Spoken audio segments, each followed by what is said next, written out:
আসসালামু আলাইকুম। আমি রায়হান আহমদ, সভাপতি প্রতিষ্ঠাতা বিশ্ব মানবাধিকার রক্ষা সংঘ।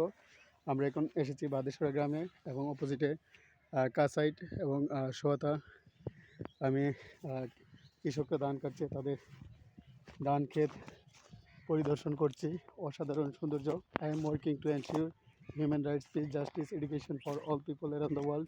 It is my vision to make our world great. I believe that only education can make our world great. Whenever I will go to Britain, Oxford Vishwavidyalaya and Cambridge Vishwavidyalaya, University of Liverpool, University of London, and United States of America, Harvard University, California University, Michigan University, University of California, New York University, Washington University. I will deliver a speech how I can work in Bangladesh, India, Nepal, Bhutan, and America to make our world great.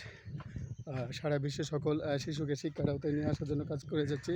বাংলাদেশে তীব্র তাপপ্রবাহ, যার ফলে জনজীবন বিপর্যস্ত, এবং Iran, America, Israel যুদ্ধের ফলে, তাপপ্রবাহের ফলে বাংলাদেশের মানুষের যেন ভোগান্তি শেষ নয়।